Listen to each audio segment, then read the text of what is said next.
Dear students, crazy उड़ान classes में आप सभी का स्वागत है। उम्मीद है आप सभी को क्रेजी उड़ान क्लासेस की करंट अफेयर्स की क्लास, कंप्यूटर की क्लास और एमपीजीके की क्लास पसंद आ रही होगी।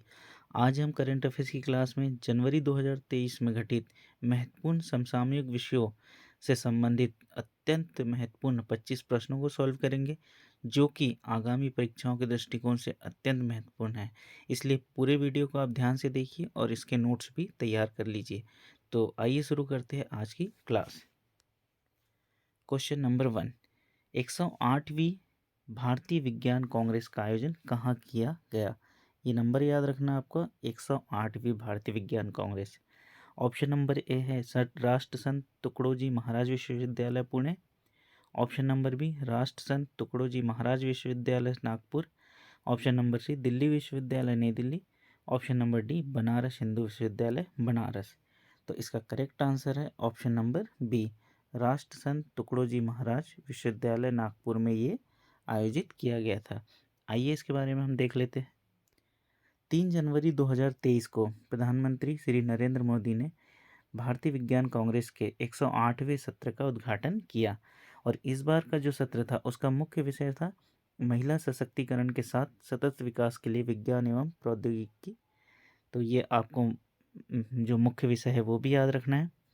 अगर हम देखें तो भारतीय विज्ञान कांग्रेस का जो पहला अधिवेशन है वो 1914 में हुआ था और ये इस बार का जो सम्मेलन था वो 108वां था। अगर 107वें की हम बात करें तो 107वां जो है भारतीय विज्ञान कांग्रेस 2022 में कृषि विज्ञान विश्वविद्यालय जीकेवी के कैंपस बेंगलोर कर्नाटक में आयोजित किया गया था।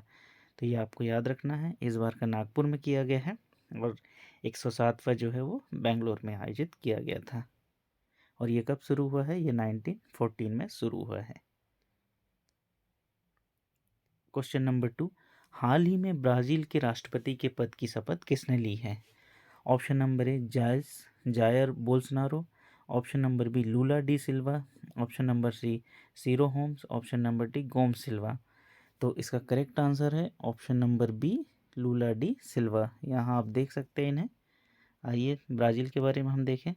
अगर हम ब्राज़ील के बारे में देखें तो इसकी राजधानी है ब्रासिलिया, इसकी मुद्रा है ब्राज़ीलियाई रियाल और अगर हम क्षेत्रफल की दृष्टि से देखें तो ये विश्व का 5वें नंबर का देश है और ये साउथ अमेरिका की एक कंट्री है। आप यहाँ देख सकते हैं ब्राज़ील को, ये ब्राज़ील का मैप है साउथ अमेरिका में और ये ब्राज़ील की राजधानी भी है।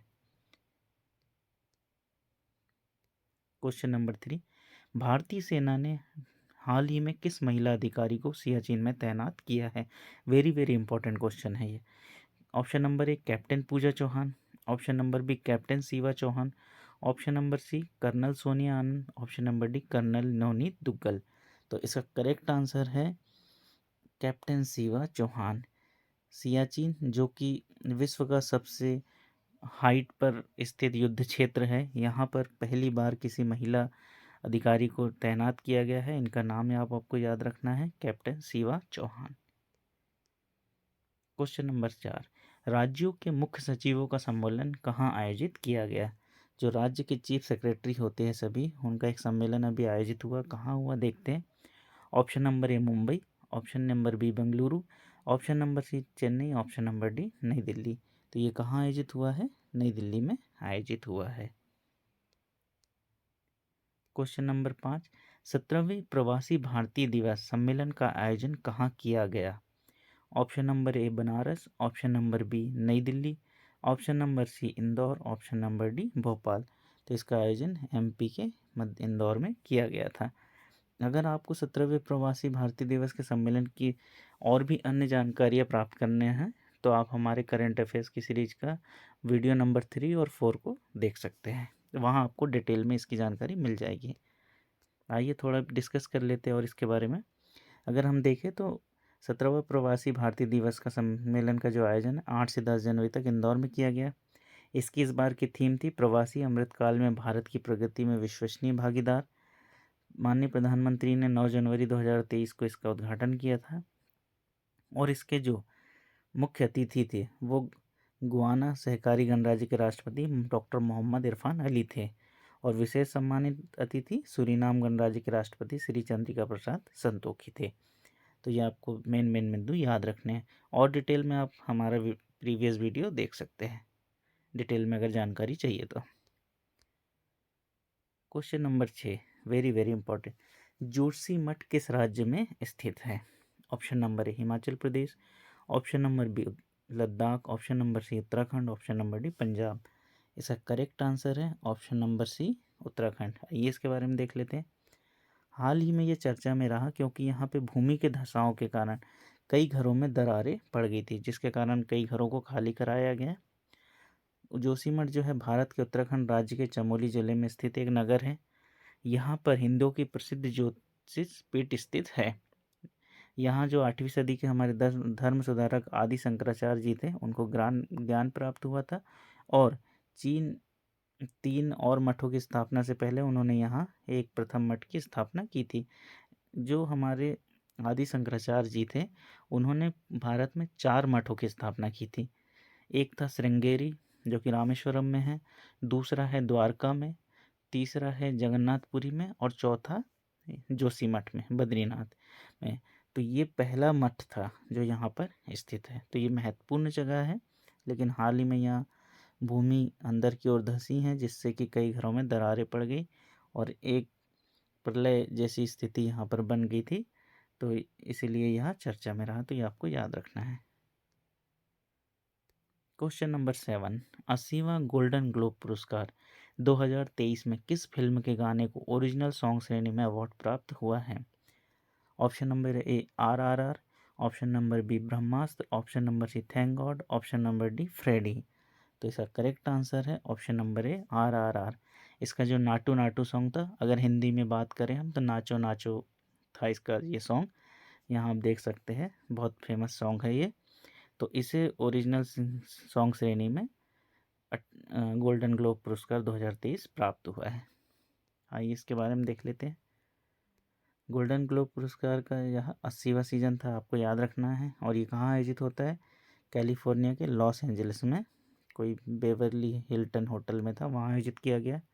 बेस्ट सॉन्ग हमने बता ही दिया नाटू नाटू सॉन्ग के लिए। RRR जो मूवी है उसके जो डायरेक्टर थे SS राजामौली हैं और जो म्यूजिक डायरेक्टर थे MM किरावनी हैं। इनको याद रखना है आपको। इन्हें हाल ही में पद्म भूषण से भी सम्मानित किया गया है। MM किरावनी का नाम पूछा जा सकता है कौन है? ये म्यूजिक डायरेक्टर है। क्वेश्चन नंबर 8, 26वें राष्ट्रीय युवा महोत्सव का आयोजन कहाँ किया गया? Very very important. Option number A Bengaluru, option number B Hubli, option number C Chennai, option number D Hyderabad. इसका करेक्ट आंसर है ऑप्शन नंबर बी हुबली। आइए इसके बारे में देख लेते हैं। प्रधानमंत्री द्वारा 12 जनवरी 2023 को कर्नाटक में राष्ट्रीय युवा महोत्सव का उद्घाटन किया गया। यह भारत का 26वां राष्ट्रीय युवा महोत्सव था। इस वर्ष 12 से 16 जनवरी तक कर्नाटक के हुबली धारवाड़ में आयोजित किया गया। इसकी थीम थी विकसित युवा विकसित भारत। तो आपको ये याद रखना है। क्वेश्चन नंबर 9, 13 जनवरी 2023 को दुनिया की सबसे लंबी नदी क्रूज पर गंगा विलास का शुभारंभ कहाँ किया गया? ये जो क्रूज है गंगा विलास, ये किसी भी नदी में चलने वाला सबसे लंबा क्रूज है। तो इसका शुभारंभ कहाँ किया गया है देख लेते हैं, बहुत इंपॉर्टेंट क्वेश्चन है। Option number A Prayagraj, option number B Varanasi, option number C Tehri, option number D Haridwar. तो इसका शुभारंभ किया गया था वाराणसी से। वर्चुअली PM मोदी जी ने इसका उद्घाटन किया था। आइए इसके बारे में देख लेते हैं। PM मोदी ने वाराणसी में दुनिया की सबसे लंबी नदी क्रूज जिसका नाम है MV गंगा विलास का शुभारंभ किया। इस लग्जरी क्रूज जो है ये भारत और बांग्लादेश के 5 राज्यों में 27 नदी प्रणालियों से वाराणसी से डिब्रूगढ़ असम के बीच में 3200 किलोमीटर से भी अधिक की दूरी तय करेगा। और इसने 13 जनवरी से चलना शुरू किया है और यह 1 मार्च को डिब्रूगढ़ पहुंचेगा। आप यहाँ पे ये क्रूज देख सकते हैं। ये आपको याद रखना है, नाम भी याद रखना है, MV गंगा विलास क्रूज। और इसे कब किसने इसका शुभारंभ किया और ये कहाँ से हुआ ये भी आपको याद रखना है।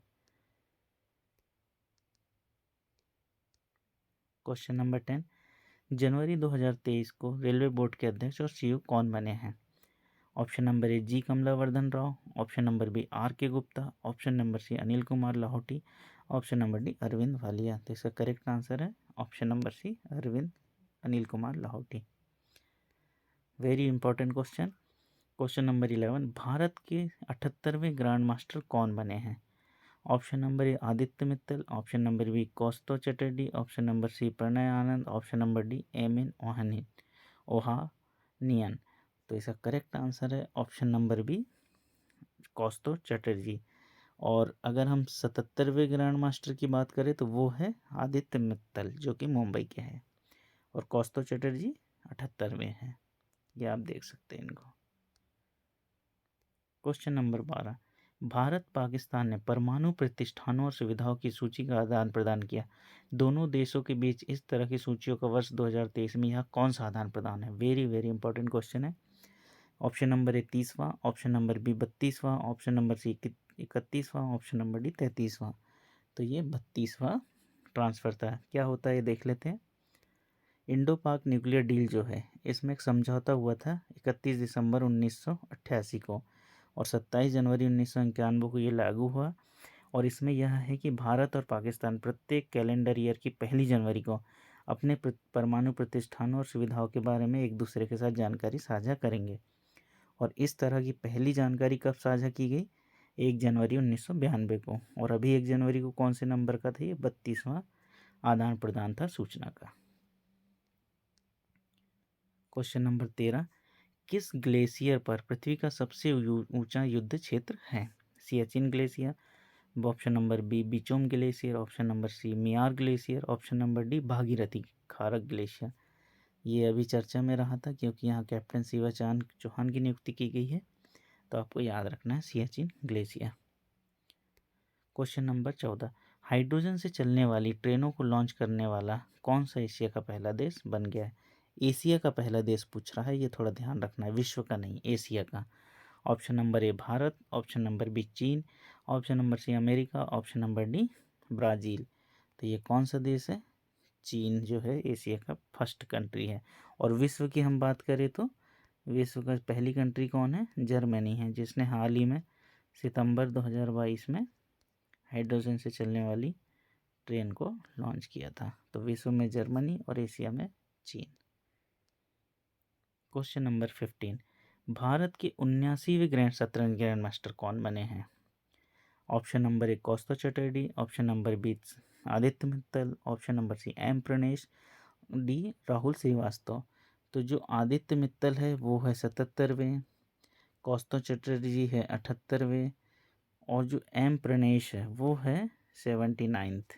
तो करेक्ट आंसर है एम प्रणेश। ये आपको तीनों के नाम याद रखने हैं, क्योंकि जो आदित्य मित्तल है उन्हें दिसंबर 22 में किया गया था घोषित, कौस्तव चटर्जी और इन दोनों को अभी जनवरी में ही घोषित किया गया है। क्वेश्चन नंबर 16, मिस यूनिवर्स 2022 का खिताब किसने जीता?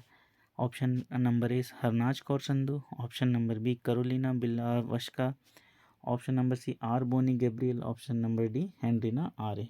तो किसने जीता है? R'Bonney Gabriel.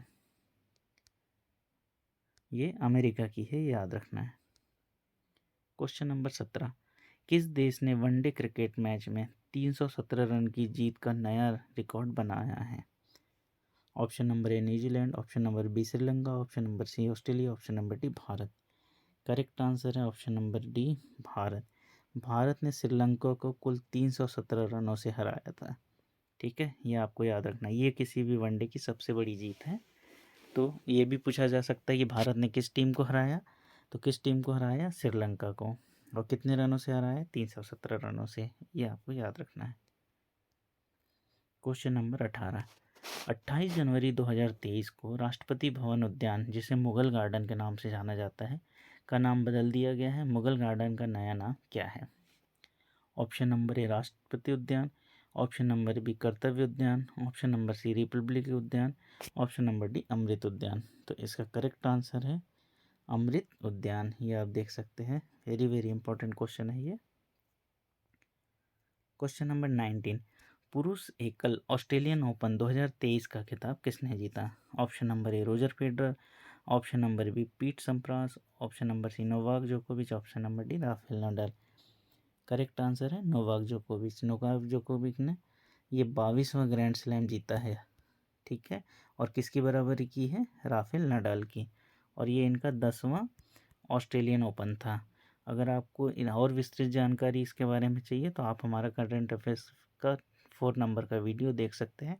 वहाँ हमने इसके बारे में फुल डिटेल में समझा है और एक्सप्लेन किया है। क्वेश्चन नंबर 20, किस टीम ने पुरुष हॉकी विश्व कप 2023 का खिताब जीत लिया है? Option number A New Zealand, option number B Germany, option number C Australia, option number D Bharat. Correct answer है जर्मनी। जर्मनी ने बेल्जियम को पेनल्टी शूट आउट में हराया था। हॉकी विश्व कप 2023 का आयोजन भारत में ही हुआ था। इसके बारे में भी हमने विगत वीडियो में डिस्कस किया हुआ है डिटेल में, आप उसे देख सकते हैं। क्वेश्चन नंबर 21, किस टीम ने अंडर 19 महिला T20 विश्व कप 2023 का कप जीता है? Option number A Bharat, option number B England, option number C New Zealand, option number D Australia. इसका करेक्ट आंसर है भारत। भारत की बेटियों ने इंग्लैंड को हराया था और इसका आयोजन कहाँ हुआ था? महिला अंडर 19 T20 विश्व कप का, ये साउथ अफ्रीका में। इसके बारे में भी हमने विगत वीडियो में डिस्कस किया है कंप्लीट विस्तृत में, तो इसे आप देख सकते हैं। क्वेश्चन नंबर 22, महिला एकल ऑस्ट्रेलियन ओपन 2023 का खिताब किसने जीता है? Elena Rybakina, option number B Serena William, option number C Isla Barty, option number D Aryna Sabalenka. तो ये है, इन्होंने एलेना रायबाकिना को हराया है। तो आर्याना आपको याद रखना है नाम। क्वेश्चन नंबर 23, संयुक्त राष्ट्र महासभा के 77वें सत्र के अध्यक्ष कौन है? हाल ही में जो संयुक्त राष्ट्र महासभा के अध्यक्ष है वो भारत दौरे पे आए थे, आप देख सकते हैं, इसलिए ये क्वेश्चन महत्वपूर्ण हो जाता है। तो आइए देखते कौन है। Option number A Csaba Korosi, option number B Abdulla Shahid, option number C Volkan Bozkir, option number D Volkan Hamid. इसका करेक्ट आंसर है सबा कोरोसी, ये आपको याद रखना है। क्वेश्चन नंबर 24, 74वें गणतंत्र दिवस के मुख्य अतिथि कौन थे? Option number A Abdul Fattah Al Sisi, option number B Mohammed Sulaiman, option number C Khalid bin Mohammed, option number D Volkan Hamid. तो इसका करेक्ट आंसर है option number A Abdul Fattah Al Sisi. मिस्र के ये राष्ट्रपति है, ये इस बार के गणतंत्र दिवस के मुख्य अतिथि थे। Question number 15, very very important, Bharat के पहले स्वदेशी मोबाइल ऑपरेटिंग सिस्टम का नाम क्या है? Option number A Bhabha OS, option number B boss, option number C Bhar OS, option number D Bharati OS. तो इसका करेक्ट आंसर है भार ओएस। पहला मोबाइल ऑपरेटिंग सिस्टम स्वदेशी किसका? भारत का। अभी तक हम एंड्रॉयड और iOS के बारे में सुनते हैं, ये दो ही ऑपरेटिंग सिस्टम मोबाइल में चलते हैं। अब तीसरा स्वदेशी हमारा ऑपरेटिंग सिस्टम होगा मोबाइल के लिए भार ओएस। तो ये आपको इसका नाम याद रखना है। आइए देख लेते हैं हम जनवरी माह के महत्वपूर्ण दिवस। 4 जनवरी को विश्व ब्रेल दिवस मनाया जाता है। 9 जनवरी को हम लोग जानते हैं प्रवासी भारतीय दिवस होता है। 10 जनवरी को विश्व हिंदी दिवस, 12 जनवरी को राष्ट्रीय युवा दिवस, 15 जनवरी को सेना दिवस, 23 जनवरी को पराक्रम दिवस, 25 जनवरी को राष्ट्रीय मतदाता दिवस और ये 30 जनवरी को महात्मा गांधी जी का शहादत दिवस शहीद दिवस के रूप में से मनाया जाता है। तो ये आपको इम्पॉर्टेंट डे याद रखना है। आइए आज के प्रश्न देख लेते हैं। इन दोनों प्रश्नों के जवाब आपको कमेंट बॉक्स में देना है। पराक्रम दिवस कब मनाया जाता है? ऑप्शन नंबर 21 जनवरी, ऑप्शन नंबर बी 22 जनवरी, ऑप्शन नंबर सी 23 जनवरी, ऑप्शन नंबर डी 24 जनवरी। Question number 2, Abdel Fattah Al Sisi किस देश के राष्ट्रपति हैं? Option number A Brazil, option number B UAE, option number C मिस्र, ऑप्शन नंबर डी फ्रांस। तो इन दोनों के प्रश्नों के जवाब आप कमेंट बॉक्स में देंगे। तो उम्मीद है फ्रेंड्स आज की क्लास आपको पसंद आई होगी। अगर आज की क्लास आपको पसंद आई है तो वीडियो को लाइक और शेयर करना ना भूलें। और यदि आपने चैनल को अभी तक सब्सक्राइब नहीं किया है तो चैनल को सब्सक्राइब कर ले और बेल आइकॉन को भी प्रेस कर ले ताकि हमारे नए वीडियो आपको उनके नोटिफिकेशन मिलते रहे। नेक्स्ट वीडियो के साथ जल्द मिलेंगे फ्रेंड्स। जय हिंद, धन्यवाद।